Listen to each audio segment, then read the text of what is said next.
Hello and welcome to February. You survived the hellish month that was January. Here's to hoping February can offer some kind of solace for everything that happened there. So this month I finished 5 books and watched 6 films. I don't want to go into everything I consumed this month, so I'm just going to be sharing my favorites. The general theme is gothic, horror, depraved, dark. Not all of them, just like the overwhelming majority of my favorites last month were on the darker, more gothic side. So let's get right into it with the books. First book, Manhunt by Gretch and Felker-Martin. I got this for Christmas from my sister and immediately started reading it on Christmas Day, and I just became consumed by it for the month of January. It was everything I thought about. So this book is a dystopian horror that follows 3 trans people navigating a post-apocalyptic world in which essentially the entire male species becomes zombies because a virus that targets high levels of testosterone turns them into rabid animals. This is so poignant right now.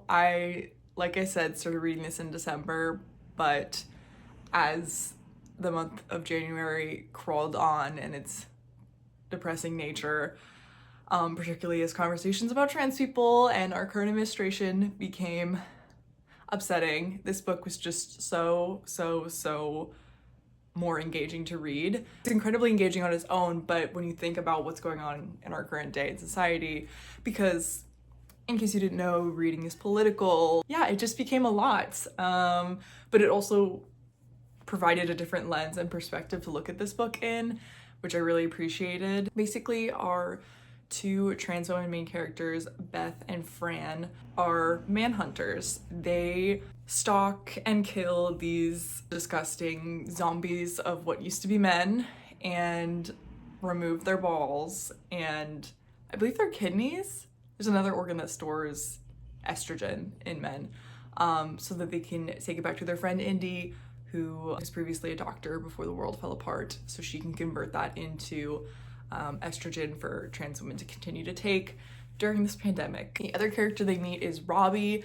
He's essentially the only man left. He's a trans man, and he has his own dark past to deal with. He kind of is a loner. He kind of runs into Beth and Fran by accident and then ends up sticking around and becoming part of their little found family.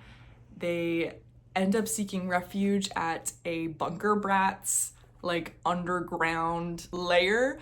This girl has like her own little city in which she accepts trans women, but also at the same time, as you read from Beth's experience, they still have a strong feeling of otherness. And of course, because murderous and crazy men isn't of an antagonist enough, there are also legions of TERF women who it is essentially their sole mission to eliminate trans women from the world. They don't see them as women, and they see them as a potential threat into becoming these zombies of men. This is so emotional.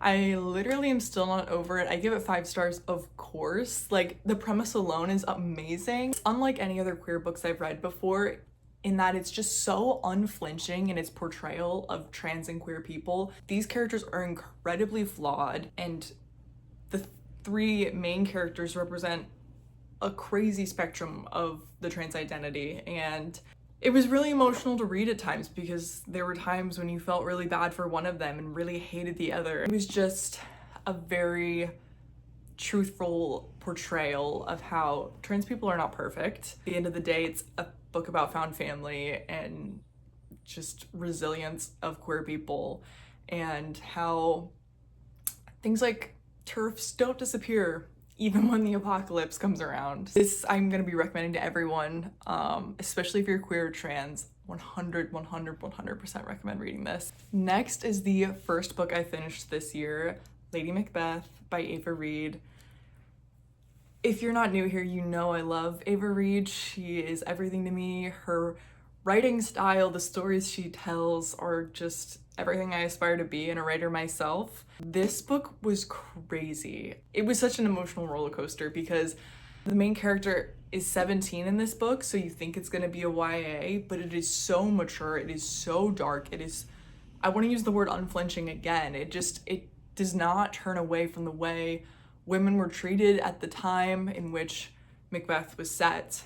And it just adds such fun, magical, and supernatural elements to the story of Macbeth that were already kind of there, but it just amps it up by like 100,000% and introduces really interesting takes and identities to these side characters who weren't really explored in the original Shakespeare play. You don't have to read Macbeth to enjoy this novel. You can completely enjoy it on its own. It doesn't necessarily completely follow the storyline of the play exactly, but if you have read Macbeth, I think you'll like this if you like Ava Reid's other work. But yeah, essentially this follows Lady Macbeth. If you're not familiar, she is married to Macbeth of the Shakespeare play of the same name, and he is a Scottish lord who basically has this insane descent into madness. It's a reflection on, you know, power and greed and the things men will do even to people they're supposedly loyal to in order to raise their own station. And Lady Macbeth is kind of she's an iconic but quiet character in the play. If you know the scene Outdamned Spot, Lady Macbeth is kind of an accomplice and almost a whisper in the ear of Macbeth in the play, kind of eggs him on or encourages his behavior. But this is such a more interesting take of that character. She has her own supernatural abilities and histories that play into a lot of the relationship and struggles she has with Macbeth. And it does not, unflinching I guess is the word of the day. It is unflinching in the depiction of her marital relationship with him. But there's also a subplot of romance in this book. I don't want to say anything without giving it away, but you just have to keep reading.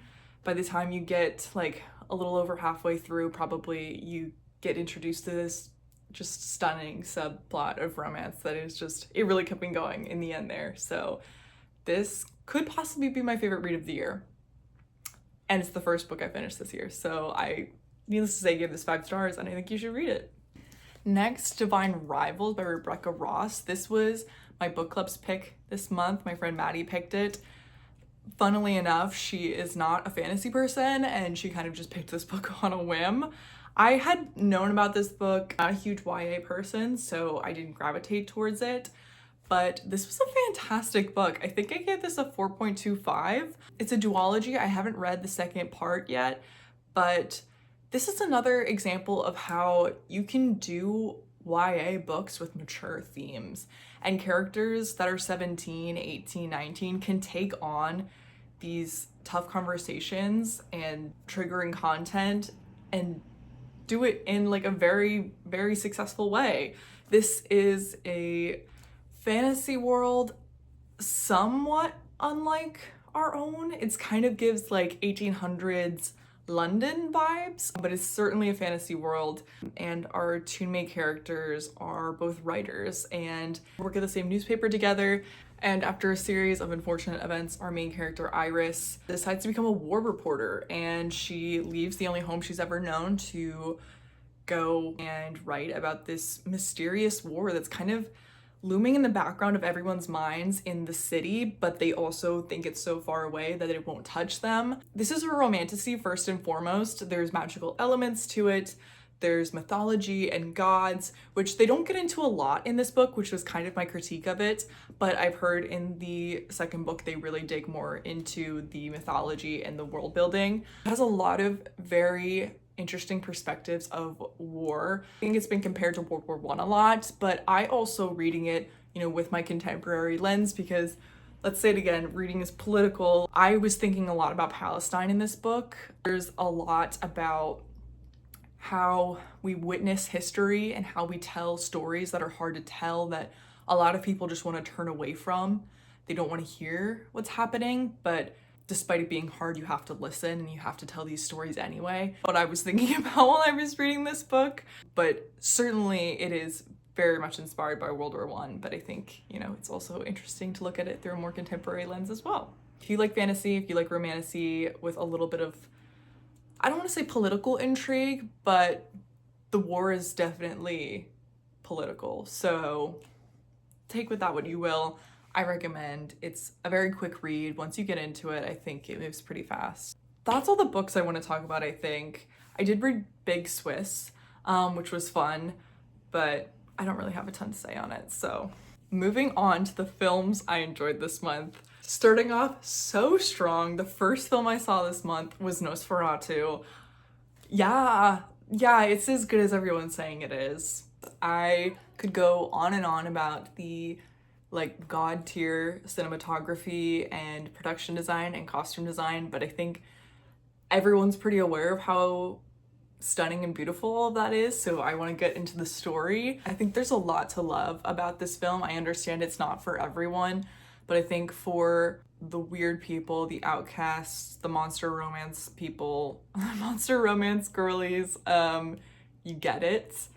It really requires a lot of internal investigation, and you're rewarded for that fact. I think if you just take it at surface level of what the lines give you, it may not be as successful, but I don't think there's anything wrong with having to dig a little deeper when watching a film to really see all that it's offering. I really loved Ellen's character. I think there's so much to be said for, you know, women who have dark desires and are taught to be ashamed of them from society. I saw a interview with Lily Rose Depp where she mentioned that someone had asked her how she thinks Orlok felt the first time when Ellen calls to him when she's a child. And I think that's such an interesting perspective, and I think that's really the basis of why I love it so much, is that of course we see Orlok as this villain. He brings the plague with him, so many people die, but he is essentially the other half of Ellen. They both have this darkness inside of them that really only the other can understand, and Ellen has this internal conflict the whole time that's represented through Orlok and her husband Thomas that, ooh, it's just intense. And also, can we just talk about that final shot? I know everybody is saying that, but that's because it's so just like breathtaking and wonderful in every way. I definitely want to see this again. I feel like that was a really jumbled response and review, but yeah, it's in my Letterboxd top 4 now because I'm a freak, but I really enjoyed it. Okay, the next film I want to talk about is Your Monster, directed by Caroline Lindy. I'm obsessed. If you know me, if you follow me on Letterboxd, I love Lisa Frankenstein. It was one of my favorite movies from last year. I think it's campy. I think it's just like iconic and queer and weird and so artfully done. I think it's gonna be a cult classic. But anyway, I love Lisa Frankenstein, and Your Monster is essentially like an adult version of that story. Our main character, Laura, is recovering from having cancer, and her boyfriend breaks up with her in the hospital, and she comes home to live in her mom's old house, the home from her childhood, and she just falls into a very dark place. And who is there to pick her up? And the monster under her bed, the monster in the closet. It's so funny. Going into it, didn't know a lot. I didn't know the tone. I didn't know if it was gonna be funny or serious. The comedy is like unreal. It is so well written. Again, so artfully shot and done. The story is so campy and crazy. I love it. This now also lives in my Letterboxd top 4. It's a little freaky. Another monster romance, if you will. I highly recommend Your Monster. It's sad, but it's also cathartic and just so well done. It deserves more hype. This is kind of the curveball from our like dark fantasy gothic stories so far. I watched Mild Ass by Megan Park, and That was such a feel-good watch. It was so nostalgic. Something some people had problems with is that it is a queer story about a girl who identifies as a lesbian, and then this boy kind of enters the picture that makes her kind of question that. And I honestly think it's like a totally honest portrayal of sexuality. I don't think there's anything wrong with that. I think it just goes into playing into people's fears and stereotypes about bisexuality. But Aubrey Plaza in this is great. It's got like a weird element to it. Obviously, like she's talking to her future self on the phone and like in person sometimes. So it's a little wacky, a little weird, really emotional and feel good. And it can be hard to watch it sometimes because of just like the passage of time, and like I live so far away from my family, you know, I think a lot about how I feel like I'm missing out on their lives sometimes, or like my life is going by so quickly. And so there's a lot of that in this film, but it's done in such a nostalgic way. I don't know, I think if you're looking for a more relaxed, feel good yet emotional and, you know, introspective watch, I would totally recommend this. So yeah. Last but not least, I'm watching 2 TV shows at the moment. So I finally started watching Succession, which I feel like I only first heard about last year when it was like sweeping award shows, but Kieran Culkin has been all over my socials and I wanted to see what he does. I've been knitting and crocheting a lot this month, so I usually have a movie or a show going while I do that, and I am just about to finish season 1. I think it's so good. I love chaotic family dramas. This whole show and how the family interacts reminds me of that episode of The Bear when they have a flashback to Christmas dinner. That's the like idea of this whole entire show essentially. It's so well done. It's like almost mockumentary like The Office or Parks and Rec or something, but not quite. They're never quite breaking the fourth wall, but some of the comedy kind of comes from the way it's shot like that. And I just think the sibling dynamics are like absolutely insane. I love them. And then I also am watching School Spirits. This will probably be my February wrap up too, because they just dropped the first 3 episodes of season 2 last week, which I of course binged. Then they'll be releasing new episodes through February. So I don't think this will be the last time I talk about this show, but it's a Paramount Plus original. If you haven't watched it, I highly recommend it. It stars Peyton List, and it's a ghost story, but in a really creative way. We open on Peyton List as a ghost, and she doesn't know how she died, but she died at school, and so her spirit is stuck there with ghosts from the 90s, 80s, 70s, 60s, 50s who also died at school and are stuck on the property. I think it's really cool the way the like ghost rules work. And it's also like a teen like murder mystery because, you know, she doesn't know how she died, and everyone in the outside world that she's observing is thinking she's missing because no one has found her body. So it's fun. It has a really great twist at the end. The characters are so lovable. I love all of the ghosts in this show. It feels like a found family. It's queer, it's artsy, it's just really real. I don't know, I love the characters. They like deal with a lot of real problems that I feel relatable even as a 25-year-old now, and they're supposed to be high school students. So yeah, amazing show to watch, highly recommend. And that's essentially all of my recommendations for January. Those are my favorites. That's what I've been reading and watching. Let me know if you've also read or watched any of these books, films, TV shows. If you have any recommendations based on what I loved this month, I would love to hear it. But yeah, we'll talk soon. Bye.